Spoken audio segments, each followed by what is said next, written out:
Olá, meu querido paroquiano virtual, seja muito bem-vindo à nossa aula de hoje, nossa aula de catecismo. Você que não sabe, estou dando aula de catecismo todas as semanas aqui no nosso canal do YouTube, então peço que você acompanhe. Se você não viu as outras aulas, você pode ver aqui na nossa playlist. Caso você não nos siga, convido a nos seguir. Então, nas últimas aulas, nós estamos no comecinho ainda, né? Nós estamos ensinando o credo. E nós falamos o primeiro artigo do credo, que é: creio em Deus Pai, Todo-Poderoso, Criador do céu e da terra. Então a gente viu nesse primeiro artigo do credo Deus como Pai, como Criador. Então eu expliquei em uma aula, falei sobre isso, né? E das coisas que Deus criou, então Deus criou todas as coisas visíveis e invisíveis, como nós vemos no credo mais completo, Niceno Constantinopolitano. Criador de todas as coisas visíveis e invisíveis. Então, quais são as coisas visíveis? São as coisas materiais, as coisas físicas, materiais. E quais são as coisas invisíveis? São as coisas espirituais. Por exemplo, não somente os espíritos, mas, por exemplo, o tempo. O tempo é imaterial, é uma criatura de Deus. A própria ciência mostra que o tempo ele é criado. Então, vamos lá. Das coisas invisíveis, o que há de mais perfeito que Deus fez foram os anjos. Então, teve uma aula somente sobre os anjos. Depois, nós falamos na aula passada sobre a criação do homem, sobre o pecado original, os dons preternaturais, etc., a queda. Então, e é muito importante aquela aula passada, porque você vai perceber mais profundamente a dignidade do homem. O homem feito imagem e semelhança de Deus, certo? Então vamos lá. Nós vamos agora, a partir de hoje e nas próximas aulas, né, vamos ver quantas aulas nós vamos levar ainda, mas não tenho pressa. Para mim o importante é que você aprofunde a fé. Aqui não é um curso que você tem que acabar e fazer prova, né? Então o importante é que você aprofunde a sua fé. Então nós estamos estudando a fé para quê? Porque quanto mais nós conhecemos, mais nós amamos. Ninguém ama o que não conhece. Então, nós queremos conhecer mais para amar mais a Deus, a Jesus e a Santa Igreja. É um fato que as pessoas que saem da igreja, que se tornam protestantes ou que desistem da fé, o fazem porque não conheciam a fé.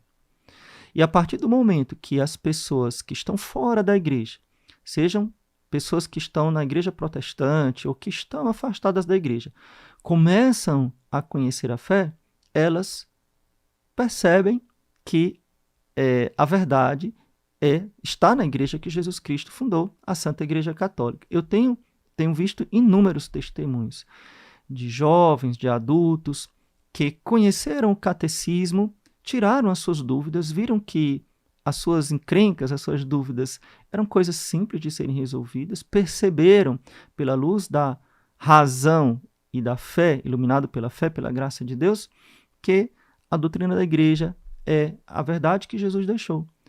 E voltaram para a igreja católica, inclusive pessoas que nunca foram católicas, pessoas que eram de famílias protestantes, que nunca foram católicas, voltaram para a fé católica só por estudar o catecismo.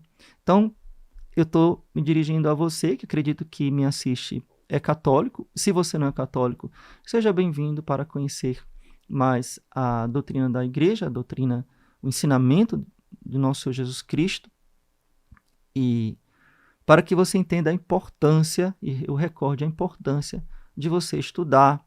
Então, não temos pressa, temos um desejo de aprofundar a nossa fé.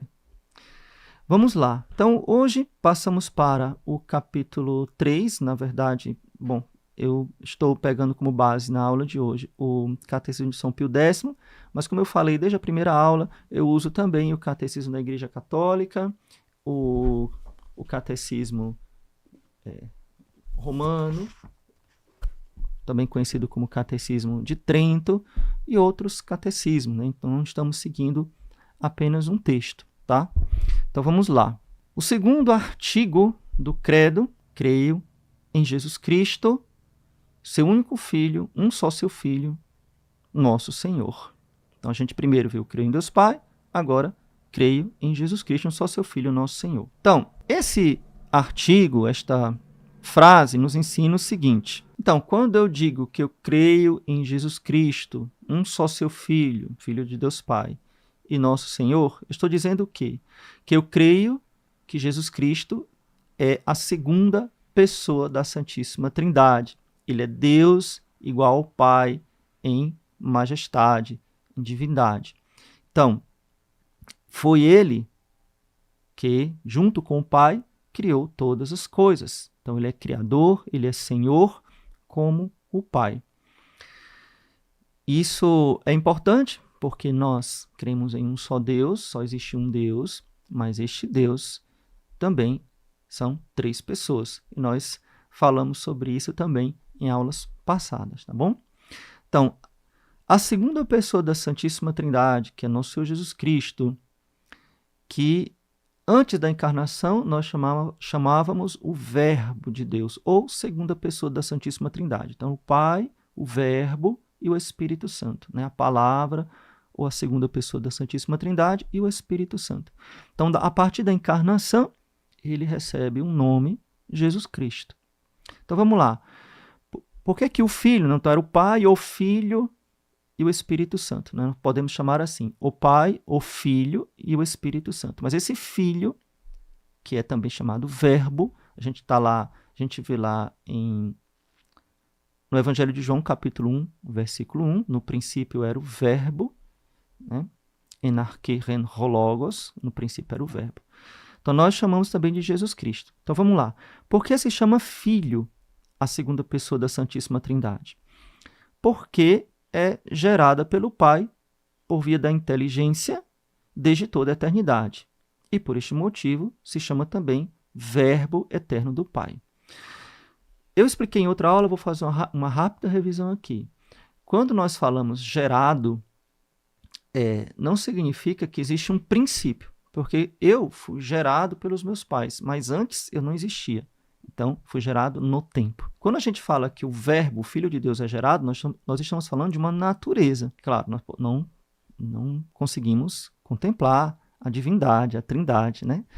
Mas nós podemos, com a nossa razão, com o nosso raciocínio, nós podemos entender, nós podemos aceitar que a natureza dele é ser gerado pelo Pai desde toda a eternidade, né? O próprio Verbo de Deus, segunda pessoa da Santíssima Trindade, estou usando essa palavra para a gente ficar mais compreensível para a gente, porque a natureza é a mesma, é a divina, né? Mas ele é gerado eternamente pelo Pai, desde toda a eternidade. Então não existe um princípio. Quer dizer que antes de Jesus o Pai... Não existe isso.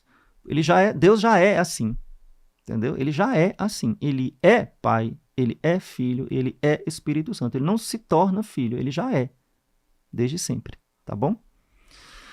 Então, Jesus Cristo chama-se Filho único de Deus Pai, porque só ele é por natureza seu filho. E nós, seus filhos, por criação e por adoção. Então, só reforçando, a natureza de Jesus Cristo é ser filho do Pai. Então, não é que ele uma hora passou a ser, não existia e passou a existir. Não existe isso. Ele é filho desde toda a eternidade. Agora, ele é único porque só ele é por natureza. Mas a criação, nós falamos isso em algumas aulas passadas, Deus é Pai porque ele é o Criador. E também nós, por uma natureza, por uma adoção diferente, nós somos filhos adotivos de Deus. Então, falei também em aulas passadas que nós não podemos, como a gente diz que Deus é Pai de todos, a gente está falando porque ele é o Criador de todos. Mas nós que somos batizados, nós que somos cristãos, nós somos filhos de modo diferente. Nós somos adotados por Deus como filhos no Filho Jesus Cristo, né, pelo batismo. Então, o Verbo ou o Filho, que é a segunda pessoa da Santíssima Trindade, ele também é nosso Senhor. Por quê? Não só porque ele é o Criador, junto com o Pai e o Espírito Santo, mas também por causa da encarnação, porque ele se fez homem na cruz, morreu, se fez homem, né, no seio da Virgem Maria, e morreu na cruz e ressuscitou para a nossa salvação, ele é o nosso Salvador, ele é o Senhor também por ser o nosso Salvador. E por que se chama Jesus? Esse aqui também é interessante. O Filho de Deus, feito homem, chama-se Jesus, porque a palavra Jesus, em hebraico, Yeshua, significa Salvador, ou Deus salva. Yeshua, Deus salva. Então, por ser o nosso Salvador, porque ele nos salvou da morte eterna, e esta é a natureza de Jesus, ele é o Salvador, então por isso que o Pai quis, né, o Deus quis que ele se chamasse Jesus. O anjo, quando anunciou a Maria, já deu o nome dele, ele se chamará Emanuel, né? As pessoas até fazem essa pergunta, mas não era para ser Emanuel? Então, Emanuel significa Deus conosco, então estava cumprindo uma profecia, mas, na verdade, o nome que Deus impôs, né, que Nossa Senhora e São José impuseram por ordem de Deus é Salvador, ou Deus salva. O próprio nome de Jesus já mostra a sua missão. Então, quando o anjo anunciou a Maria, disse que ele deveria ser chamado Jesus. Agora, você preste atenção que o anjo não disse a Maria que ele deveria se chamar Jesus Cristo, mas somente Jesus. Então, por que a gente usa a palavra Cristo? Então, a palavra Cristo é uma palavra que significa ungido. Então, nosso Senhor, ele é o ungido do Pai. Assim como no Antigo Testamento, os profetas e os reis, eles eram ungidos. Então, Jesus, ele é o ungido por excelência. Ele é, por excelência, ungido pelo Espírito Santo, ungido do Pai. Por isso, ele é, por excelência, o Cristo, o ungido. E é interessante que essa palavra, você conhece ela muito bem, quando você vai ser crismado. A crisma significa unção, o sacramento da crisma. Olha, tem a ver a palavra crisma, Cristo, entendeu? Então, significa unção. Então, o que é a pessoa crismada? É aquela pessoa que foi ungida pelo Espírito Santo. Recebeu o óleo da unção, o óleo do crisma, o óleo da unção. Então, daí que vem a palavra Cristo. Eu poderia até dizer, sem errar, que o nome do Filho de Deus encarnado é Jesus e Cristo é a sua missão. Ele é ungido, a sua missão é Jesus, que é o Salvador, mas Cristo é um sobrenome, digamos assim, né? Então, por isso que na palavra de Deus diz que ao nome de Jesus se dobre todo o joelho no céu e na terra e nos infernos. Então, o nome próprio do Filho de Deus encarnado é Jesus. E nós chamamos Jesus Cristo porque ele é Jesus, o ungido. Entendeu? Então, como é que foi essa unção de nosso Senhor Jesus Cristo? Foi uma unção corporal? Porque no Antigo Testamento, os reis eles eram ungidos na cabeça, então derramavam óleo na cabeça deles. Inclusive, tem um salmo muito bonito que fala da unção de Arão, que foi o sacerdote do Antigo Testamento, que foi ungido por Deus. Então, diz que o óleo escorria da cabeça pela barba de Arão. Então, essa imagem da quantidade, uma grande quantidade de óleo. Esse mesmo rito, né, a Santa Igreja adotou de ungir a cabeça na sagração dos bispos. Talvez você nunca tenha visto como é uma ordenação de um bispo. Talvez você já tenha visto a ordenação de um padre, porque é mais comum. Então, na ordenação sacerdotal, os padres são ungidos nas mãos. É por isso que depois, nas primeiras missas dele, né, nos primeiros tempos de sacerdócio, quando ele vai celebrar a primeira missa em um determinado lugar, ele oferece as mãos para que os fiéis beijem, e isso também ganha indulgência. Por quê? Porque aquelas mãos foram ungidas com o santo óleo do crisma, da unção, e elas agora serão mãos de Cristo para consagrar o pão e o vinho, transformando no corpo e sangue de Cristo, né? Para perdoar os pecados, para realizar os sacramentos. E o bispo, que já é um sacerdote, né, que já é padre, ele é ungido na cabeça, para significar que ele é o chefe, ele é o cabeça, ele é ungido na cabeça. Né? Então, muito interessante. E nós, leigos, você pode perguntar, padre, nós não somos ungidos? Vocês são ungidos, todos nós. Né? Eu, a ser padre, fui leigo. Né? Então, tem duas unções. Primeiro, no batismo, você é ungido no batismo. E depois, na crisma, você é ungido de novo, né, na testa, com o santo óleo do crisma. Então, nós também participamos da unção de Jesus através dos sacramentos. Então, não é unção no corpo. Nós recebemos a unção no corpo, mas Jesus, ele recebe a unção espiritual divina, tá? Então, como é que diz o catecismo? A unção de Jesus Cristo não foi corporal como a dos antigos reis, sacerdotes e profetas, como eu falei, mas toda espiritual e divina, porque a plenitude da divindade habita nele substancialmente. Então, Jesus não precisa de uma bênção especial ou de uma unção especial. Ele é ungido por natureza, porque ele é um com o Pai e o Espírito Santo. Então, ele já é, por ele mesmo, ungido. Continuando. Tiveram os homens algum conhecimento de Jesus Cristo antes da sua vinda? Então, será que os homens sabiam de Jesus antes da sua vinda? Sim, né? Se você conhece a Bíblia, a palavra de Deus, se você já ouviu alguns trechos da Bíblia, você deve saber que os homens tiveram conhecimento de Jesus antes da sua vinda pela promessa do Messias que Deus fez aos nossos primeiros pais, já Adão e Eva. Já sabiam disso. A qual renovou aos santos patriarcas, Moisés, Abraão, Isaac, Jacó, etc., né? E também aos profetas, Jeremias, Isaías, etc., né? E muitas figuras que o designavam. Então, toda a palavra de Deus, todo o Antigo Testamento, São Jerônimo vai falar isso, toda a Bíblia fala de Cristo.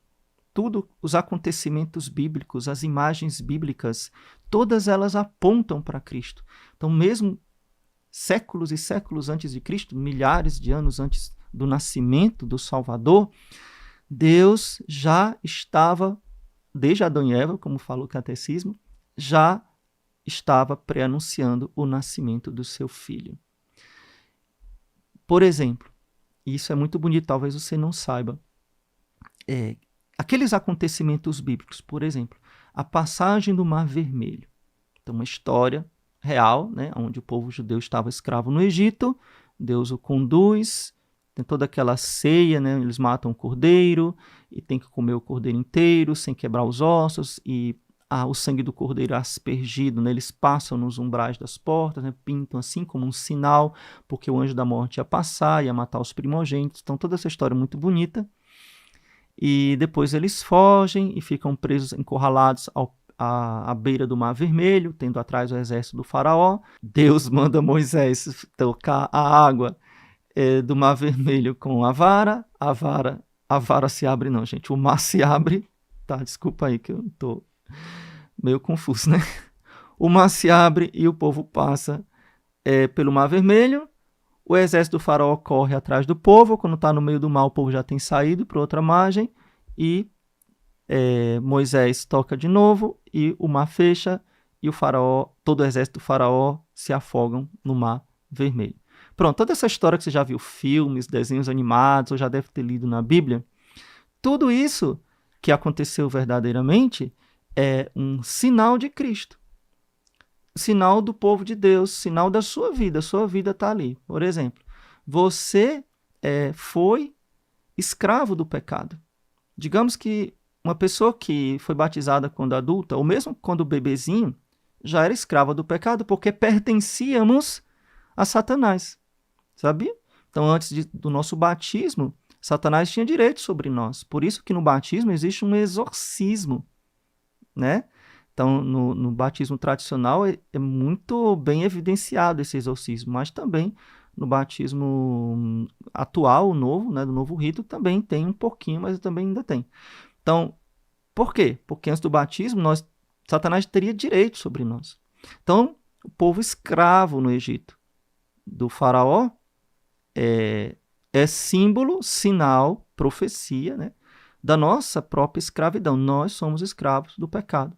Então, todo aquele ritual que Deus mandou o povo fazer, né, comer a ceia, pegar um cordeiro, comer ele inteiro, sem quebrar os ossos, e pegar o sangue dele e aspergir nas portas, para que quando viesse o anjo exterminador não ferisse o primogênito de cada família, aquilo também é um sinal de Jesus.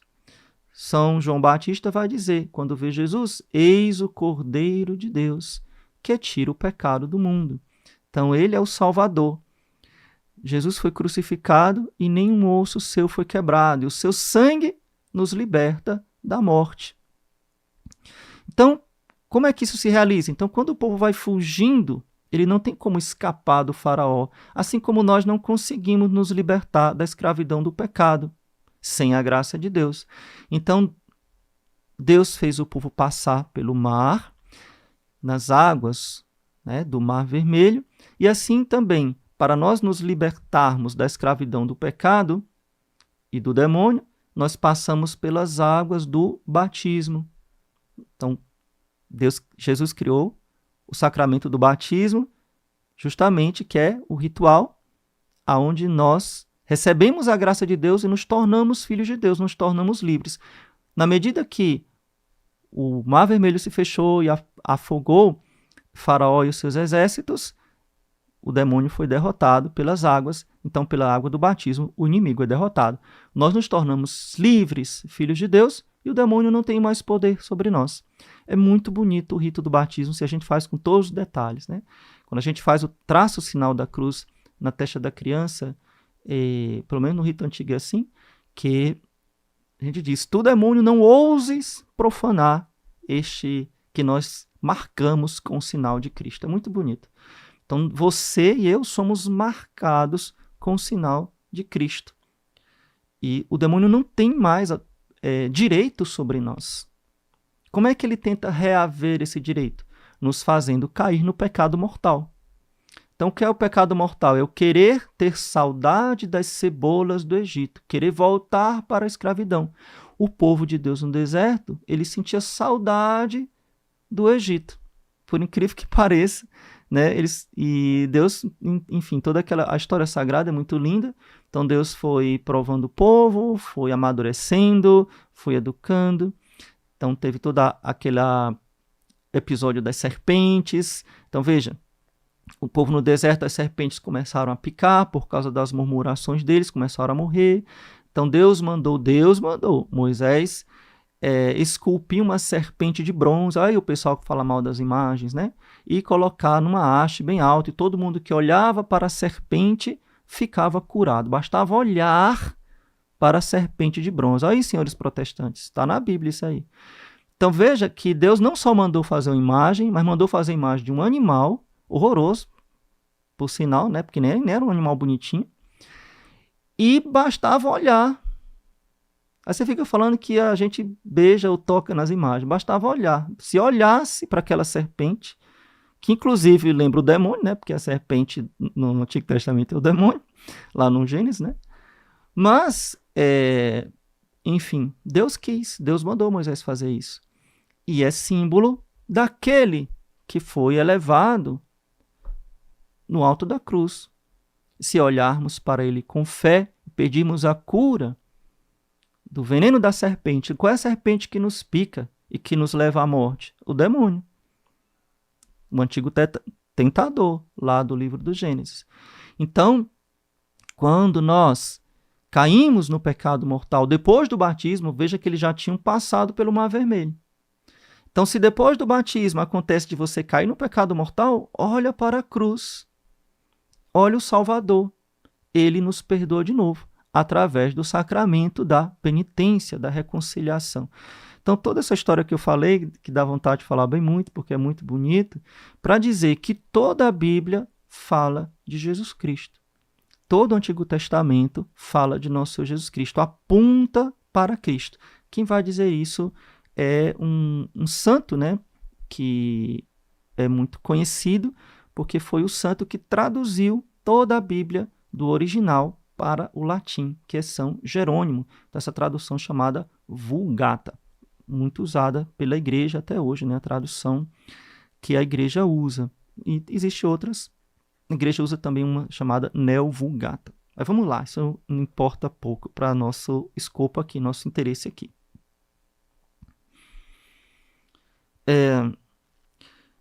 Como sabemos nós que Jesus Cristo é verdadeiramente o Messias e o Redentor prometido? nos explica São Pio X. Sabemos que Jesus Cristo é verdadeiramente o Messias e o Redentor prometido, porque nele se cumpriu, primeiro, tudo o que anunciavam os profetas. Fulton Sheen, não sei se você já ouviu falar nesse bispo, ele tem uma palestra fantástica, o homem era um gênio, né? Maravilhoso, onde ele prova que a verdadeira religião é a Igreja Católica, né? E ele faz, bom, eu não vou aqui citar as palavras dele, porque eu não decorei, mas vale a pena você ler ou assistir os vídeos do Fulton Sheen.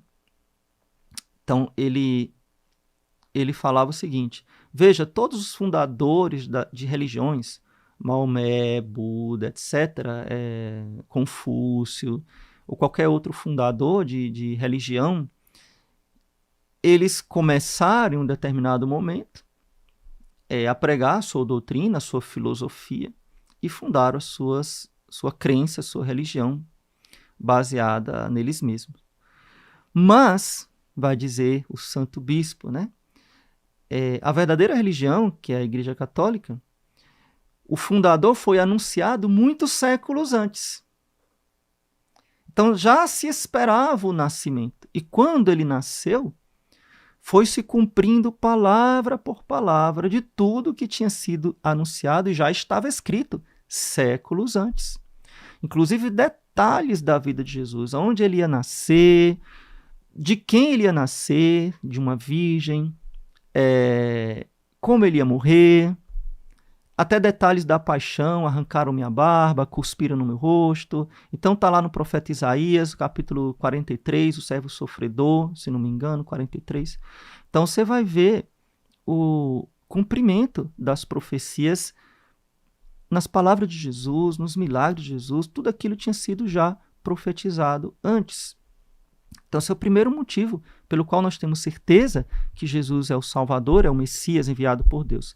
E segundo, por tudo o que representavam as figuras do Antigo Testamento, que eu acabei de explicar anteriormente.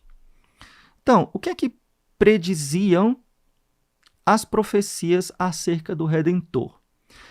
As profecias prediziam acerca do Redentor a tribo, a família de que deveria sair, o lugar e o tempo do nascimento, Belém, né? Os seus milagres e as mais minuciosas circunstâncias da paixão, como eu acabei de falar.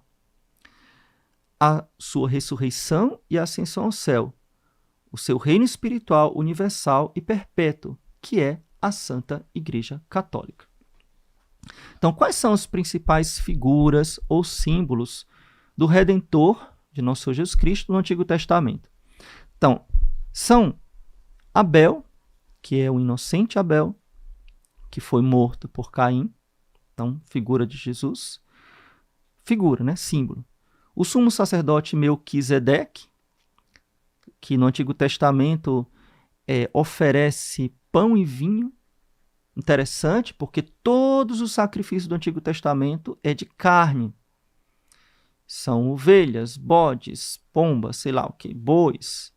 É sempre sangue derramado de animais vivos. Melquisedeque, rei de Salém, oferece pão e vinho. Figura de Jesus. O sacrifício, e vai se falar só um pouquinho sobre Melquisedeque, ele não tem... ele aparece assim sem genealogia. Como se ele não tivesse origem, né? Então é também uma figura de Jesus que no Novo Testamento vai se reportar a ele. O sacrifício de Isaac, muito bonita essa história, né? Se você nunca ouviu, vale a pena ler. Quando Deus chama Abraão para ser pai de uma grande nação, foi a origem do povo eleito de Deus, e Deus promete a ele um filho, e tem toda uma história bonita. Os anjos aparecem, que é muito interessante, porque aparecem 3 anjos. Inclusive eu tenho aqui atrás de mim, você deve estar vendo aqui, ó, essa imagem dos 3 anjos. É uma imagem muito bonita, se não me engano, de Rublev, né, um pintor russo. é um ícone muito tradicional que se reporta aos 3 anjos que visitaram Abraão. Então, toda a simbologia aqui da casa de Abraão, a árvore aonde os anjos apareceram e a montanha do sacrifício, enfim, o vento, perdão, é a casa, a árvore, o vento, eu não me lembro agora, que também está dando para ver aqui na câmera. Mas esses 3 anjos são também uma manifestação da Santíssima Trindade. Os padres da igreja perceberam, até pela linguagem, tem horas que eles falam na primeira pessoa, tem horas que eles falam nós, né? Eu, ora, nós, então, como se fosse um anjo, um só, ou 3, e eles representam o Pai, o Filho e o Espírito Santo. E nessa pintura aqui, essa pintura foi inspirada por Deus, ela é incrível, né? Então vale a pena estudar essa pintura. A gente vê quem é o Pai, então porque tem a casa de Abraão, que está em cima do anjo que representa o Pai, e aí Jesus havia disse, né, no Novo Testamento, na casa do meu Pai há muitas moradas, então a casa e o Pai. Jesus é esse que está aqui no meio, ele tem uma estola sacerdotal, em cima dele tem a árvore, onde os anjos aparecerem, mas nos lembram a árvore da cruz, o madeiro da cruz, que é a antítese da árvore do paraíso, onde Adão e Eva colheram o fruto que levou do pecado, né? Então é na árvore da cruz que nós colhemos o fruto da salvação, que é nosso Senhor Jesus Cristo. Então Adão e Eva tiraram a morte da árvore do paraíso, e nós, da árvore da cruz, tiramos a vida através dos sacramentos, o fruto que é nosso Senhor Jesus Cristo. Mas, enfim, se deixar eu falar aqui, vai longe, né? Então, nossa aula não acaba nunca. Mas vocês estão entendendo, né? Então, o sacrifício de Isaac, eu estava falando do sacrifício de Isaac, né? Então, Deus mandou esses anjos que representam ele mesmo, ninguém sabe, talvez seja o próprio Deus que apareceu em forma de anjo para Abraão.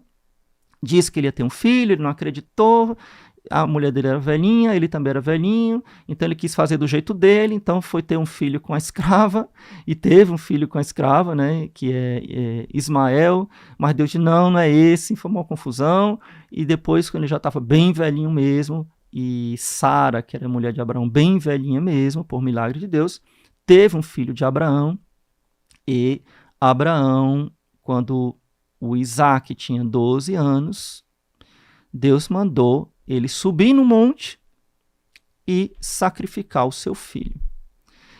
E é muito bonita essa história, é muito, muito interessante, porque Abraão vai, obedece a Deus, ele só tinha um filho.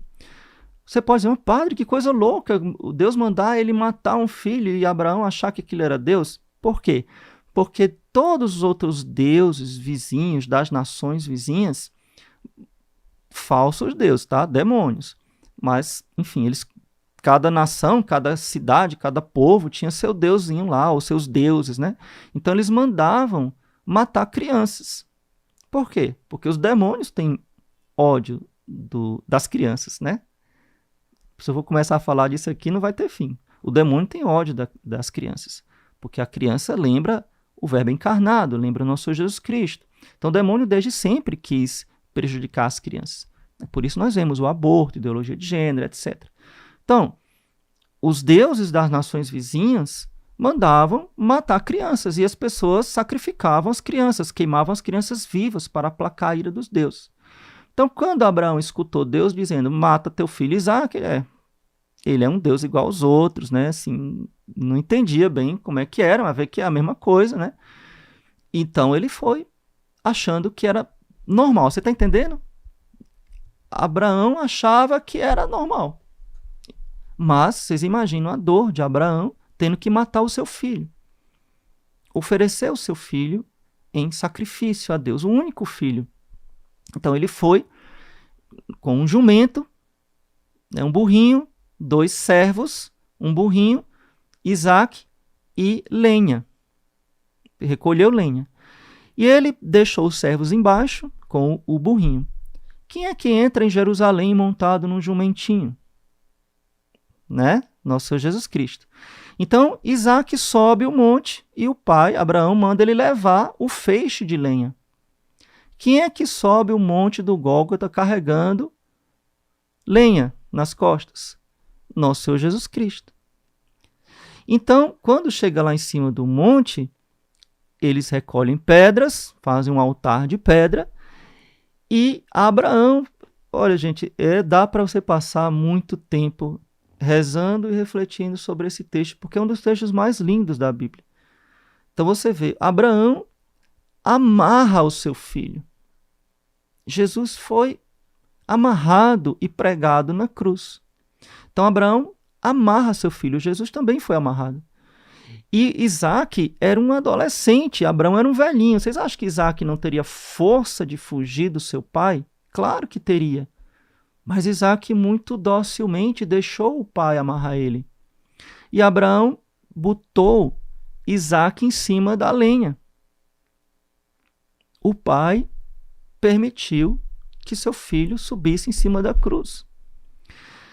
E Abraão pegou o cutelo, né? O cutelo, uma faca de 2 gumes para cortar, e ergueu o braço para descer sobre o coração de Isaac com toda a força. Naquele momento, Deus disse: basta, agora eu sei que você tem fé. Veja que prova de fé Deus fez passar a Abraão. Só que, no caso de Jesus, Deus não disse basta e deixou o cutelo, no caso, a lança, transpassar o coração de Jesus para a nossa salvação. Deus poupou o filho de Abraão, mas não poupou o seu único filho para nos salvar. Então, Isaac é figura, José, dá para fazer muitas aulas falando de cada um desses personagens. José é filho de Jacó, né, que era neto de Isaac, né? Abraão, Isaac e Jacó. José era filho de Jacó, um dos 12 filhos de Jacó. Então foi vendido por inveja dos irmãos, vendido como escravo no Egito. Então aquela história fantástica. E por causa dele, daquele filho querido, né, ele salva todos os irmãos, salva todo o povo, perdoa os irmãos por causa do pecado que eles fizeram. Por causa dele, todo o povo é salvo. Então José, que foi vendido pelos irmãos, o profeta Jonas. Jesus diz que o profeta Jonas é sinal dele. O profeta Jonas que foi enviado por Deus para salvar Nínive e teve medo, voltou e foi num barco, o barco ia afundando, os marinheiros sem saber o que fazer, tem alguém aqui amaldiçoado, porque não é possível uma coisa dessa. E aí faz um sorteio, descobre, é você é a maldição, fala a verdade que está acontecendo. Sou eu mesmo. Para acalmar a tempestade, me joga no mar. E aí eles jogaram Jonas no mar, e a baleia engoliu Jonas, e depois cuspiu na praia. E Jesus disse que porque Jonas ficou no ventre da baleia 3 dias e 3 noites, né? Ficou 3 dias ali. Então é sinal também de Jesus, que ficou sepultado por 3 dias, né? No intervalo de 3 dias, embora não tenha sido 3 dias de 24 horas, no intervalo de sexta para domingo, né? Então Jonas também é sinal de nosso Senhor Jesus Cristo. O cordeiro pascal, a serpente de bronze, que eu já falei, etc. Então, como eu disse, São Jerônimo, tudo aponta para nosso Senhor Jesus Cristo. Então, por isso que nós sabemos que ele é o Messias. Nenhum outro fundador de religião tem a sua vida minuciosamente profetizada. Então a gente mostra que ele é o Messias. Sabemos que ele é Deus também. Por quê? Por que nós podemos dizer que Jesus é Deus? Pelo testemunho do Pai eterno. Deus disse que ele era Deus. Quando no batismo, este é o meu Filho muito amado, no qual pus todas as minhas complacências, toda a minha afeição, todo o meu amor. Jesus disse também lá, isso foi no batismo, mas ele diz também lá na transfiguração. Este é o meu Filho amado. Segunda prova que Jesus é Deus, pela afirmação do próprio Jesus. Ele disse que ele era Deus. Ele disse, eu e o Pai somos um. Quem me vê, vê o Pai. E os milagres que Jesus realizou, ressuscitando os mortos, acalmando a tempestade, Jesus falava e as coisas aconteciam. Então, a palavra de Cristo é criadora, é divina. Sobretudo, perdoar pecados. Nenhum outro profeta, outro taumaturgo do Antigo Testamento ousou dizer: teus pecados estão perdoados, eu te perdoo. Só Deus pode perdoar pecados. E Jesus falou isso, né? Ele mesmo disse que ele era Deus. Terceiro, pela doutrina dos apóstolos. Os apóstolos nos afirmaram que Jesus era Deus. Então, nos transmitiram esta verdade e fé. E pela tradição constante da Santa Igreja Católica. Para finalizar, quais são os principais milagres operados por Jesus Cristo? Bom, o principal foi a ressurreição. Jesus ressuscitou pelo seu próprio poder. Curou os enfermos, deu vista aos cegos, fez ouvir os surdos e ressuscitou os mortos. Tudo isso também estava profetizado no Antigo Testamento. E eu quero que você coloque aqui nos comentários também. Como é a sua fé em Jesus Cristo? Você já experimentou? Já viu na sua vida os milagres de Jesus? Você crê profundamente que Jesus é o Senhor, é o Salvador, a segunda pessoa da Santíssima Trindade, que Ele é Deus? Como é a sua fé? Coloque aqui nos comentários. Se você tiver alguma pergunta também, coloque aqui para a gente. E se você quiser apoiar o nosso apostolado, aprofundar esses ensinamentos, nós temos um conteúdo muito rico à sua disposição, se você quiser ser benfeitor e ajudar a manter toda essa obra de evangelização. Vai aparecer agora para você aqui um QR Code, você pode apontar a câmera do seu celular, ou também na descrição do vídeo vai ter um link e você pode saber como apoiar o nosso apostolado, toda essa obra que nós fazemos com qualidade, porque Deus merece, né, maior qualidade, e também a oportunidade para você, sendo nosso benfeitor, usufruir de todos os nossos cursos de aprofundamento. Deus te abençoe. Louvado seja nosso Senhor Jesus Cristo, para sempre seja louvado, e sua Mãe Maria Santíssima.